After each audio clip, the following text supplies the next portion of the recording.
Hey, what's up, fellas? I'm my luscious female fan, Steve-alicious, here with my review of the Moto G Stylus. Incredibly impressive for that $269 price tag. If you're looking for a mobile device with a stylus and you want to spend under $1,300, this one certainly deserves your attention. We'll talk about all that today on this edition of Steve-alicious Tech.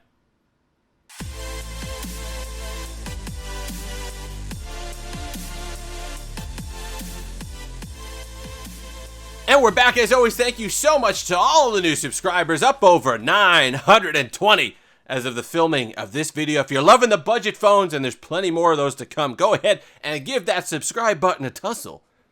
It certainly means a lot to me. So speaking of budget phones, I'm seeing a lot of videos on that blue G90 Pro. If that's the next one you'd want to see, go ahead and leave a comment down below. Or if it's another phone that you want to see put up against the Moto G Stylus or the Nokia 5.3, there's a lot of good choices in the budget phone realm, and we want to try to cover as many of them as we can. But let's cover this one right here, because I got to tell you, of all the entries, I think this is going to be one of the most, if not the most impressive one right here. So the Moto G Stylus. The first thing that hits you, that 1080p display.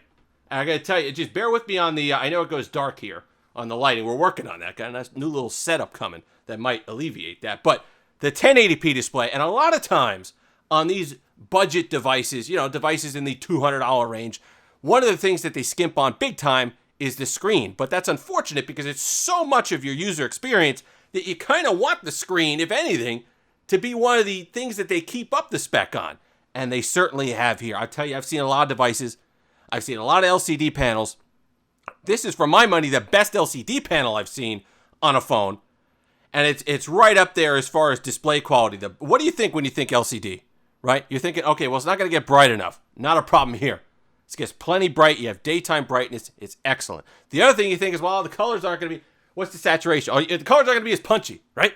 You're not going to have punchy colors. You don't have to worry about that. These colors are excellent. They're beautiful, vibrant, and hopefully that comes through on the camera here. We'll try to get it a little bit closer and focus in.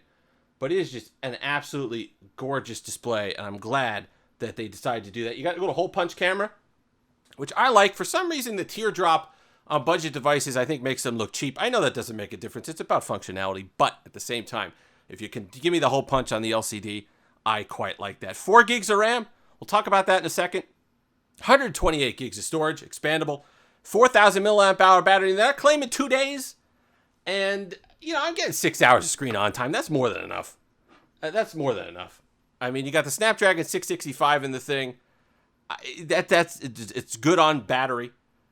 You're not going nuts. I think if you could get 6 hours of screen on time on a device, if you use the battery saving, it has the adaptive battery. Use the battery saving stuff, you could probably get longer and go the 2 days if you really needed to in a pinch. But I think 6 hours of screen on time is plenty good. Build quality, excellent. You know, if I had to choose between a glass sandwich with a plastic frame or a plastic back with an aluminum frame, having felt both now, I'm going to go with the aluminum frame on the plastic back, especially when it's such, we did this in the unboxing, a very solid plastic back. I like the design of it. You have kind of almost like what LG did with the teardrop, but Motorola's done it for a while now with the three camera setup or the 4 camera setup if you're talking about the laser autofocus. Really well done. The design, it doesn't look like a budget design, that's for sure. This looks like an absolute 2020 phone, and when you pick it up and you feel that metal frame, it really helps the device. It really does. You got the display that pops on, raise to wake, all that fun stuff. So let's go into the actual software itself, because this is where we're going to talk about Google at large here. This is near stock Android.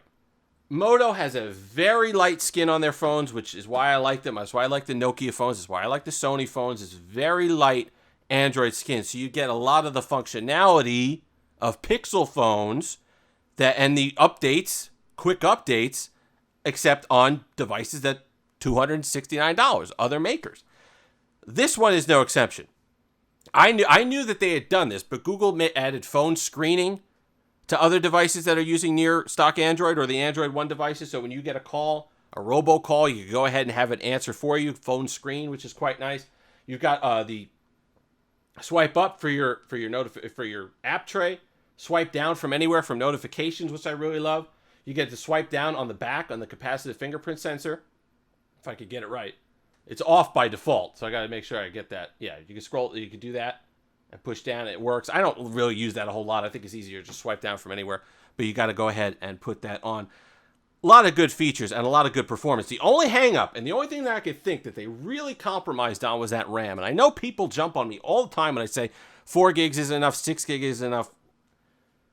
Just from experience on this phone, it could have used 6 gigs. And I'm not even going to complain about it that long because they didn't compromise elsewhere. So the camera's excellent. We'll talk about that in a moment. The performance is good. The Snapdragon's perfectly fine. The storage number is good. The screen is excellent. The build is good. So if you had to go ahead and skimp somewhere, I'm okay with them going with the 4 gigs because once stuff is cached up, it works smoothly. It's just you will notice on occasion things are not a hiccup, but it takes a second to open some apps that it had closed in the background to go ahead with RAM management. But that's perfectly fine. I'm okay with that. We go ahead, we pull up stuff. You can swipe through. You're going through the UI. It's really nice and really clean. So we're going to go ahead and talk about those cameras. Let's go ahead and put some shots up of the camera. You can see this one here. Low light shot. And I mean low light. So for the fact that this shot to be as detailed as it is really a bonus. And it's really nice. And in fact, it was better than the night mode, believe it or not. I went ahead and took this photo again in the night mode to test what the difference was. And the night mode was noisy and it was blurry and it was awful. But I was so happy with the actual performance of the camera in just the regular mode. I didn't feel the need for it. So 48 megapixel shooter on a budget device, really doing the job here. You can see the wide angle also catching nice detail. And you can compare that to the shot because it's a similar shot that we had of the Nokia 5.3. Some features that you see on $500 and $600 and $700 phones that you're seeing on this guy, like the color, a kind of color elimination thing. I don't know what it is. It's kind of a gimmick, but it's still pretty cool. And the fact that, yeah, you could isolate the blue like I do on this Meow Wow here. You can see the blue is isolated in the image and it takes out all the color but the blue. It's doing that processing real time on the viewfinder. So you're seeing the effect and how it's going to look on the screen. So that's kind of nice. And then you can see the performance on the macro camera, which is also better than the Nokia 5.3 and focuses as it should, but still retains a little bit of the image quality that the Nokia didn't. The Nokia kind of just like, okay, as long as I'm focused, it's okay. We'll catch about 3 pixels. This one, it's not the greatest image in the world, but you can see it definitely has some decent performance.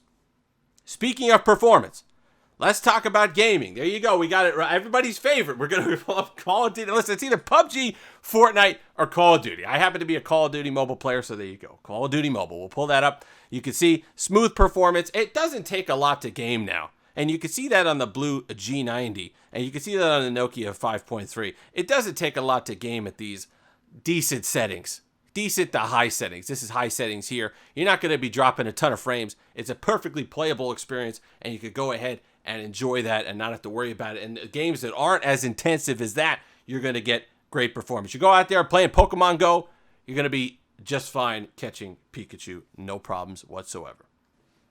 So let's talk styluses. Styli? We're going to go with that. Let's talk about them. On this side, I have my stylus from my Note 10 Plus.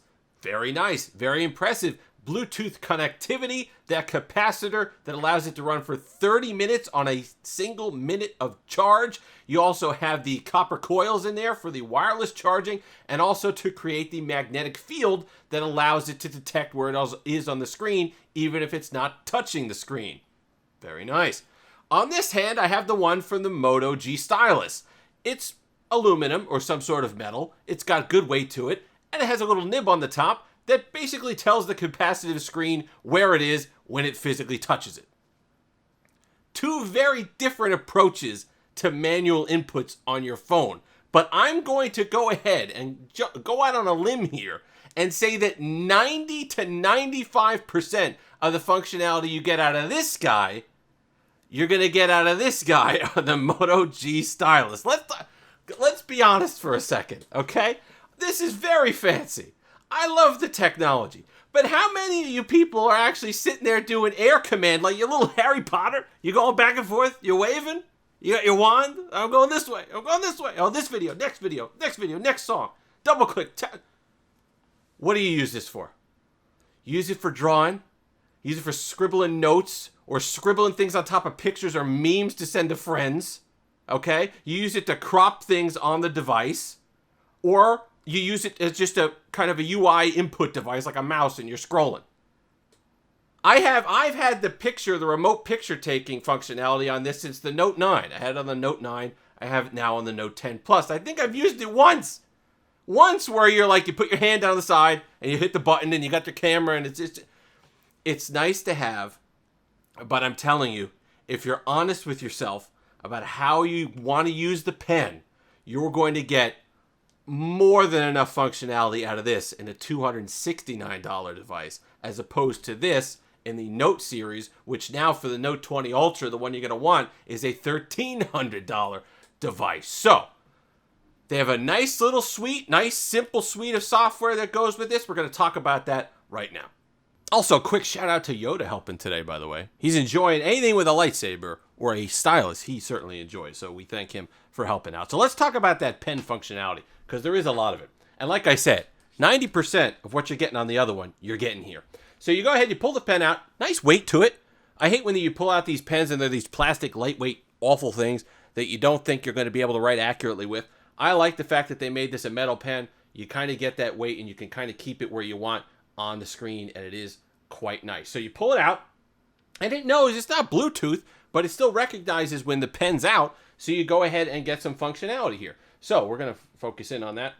This one just starts another note, which is fine. This one starts another note as well, like starts a new note, and then you can have a note here. But then this one, go ahead and takes your screenshot, and then you go down here, once it does, right? You say, all right, I want to edit that, and you want to go ahead down to here, okay? Hit that, and then you could go ahead from there and write as needed. And I understand that people are going to say, oh, the latency of the whatever one is, the Samsung is only 26 milliseconds now, and it's 9 milliseconds and all the rest of it.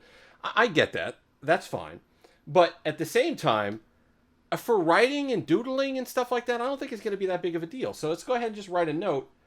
And for most of the notes, you're going to be just fine. So let's go ahead and pick out, there's some chalk, and oh, I like the chalk. This is the chalk effect, which is quite nice. And you can see how smooth that is. Let's see if we can get that.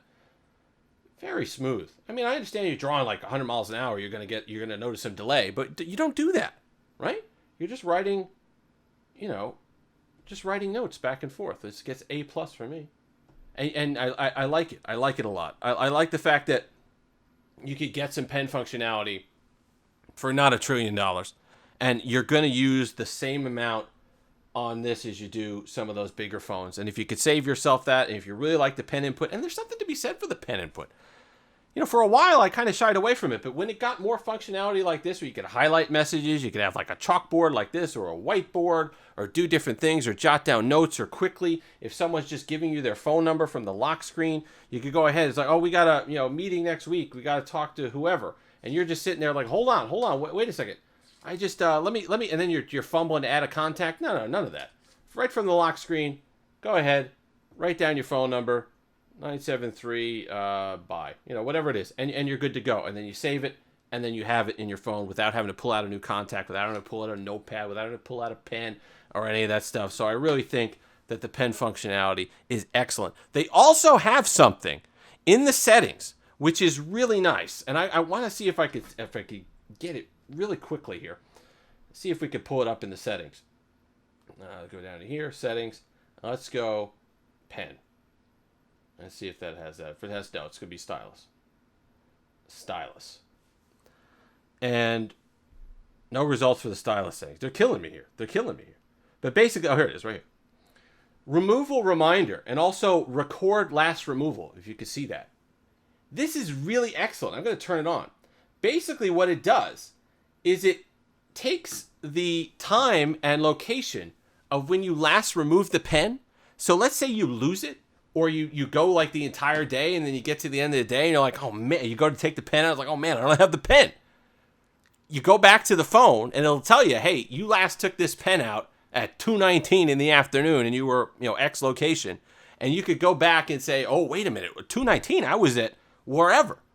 So you could maybe go back and look for your lost pen. I think that's really cool. That's a neat feature on a phone like this. And I think that, plus the functionality that stock Android gives you, and I love that Android and the stuff that they add into the newer versions, I don't think can save high-end Pixel devices. And we saw that in the Pixel 4, right? It doesn't sell a high-end device. Features and build quality and specs are always going to sell those high-end devices. But what Google and the kind of Android functionality can do is add a lot of intelligence and usability to mid-tier devices like this, and like the Android One devices, or like the near Android One devices like this Moto G Stylus. So they can add some important functionality. Like I said, with the call stuff, some of the other features. I like the notifications. I like that it's clean. It keeps it stock and running well. Overall, the entire package that you get is incredibly appealing.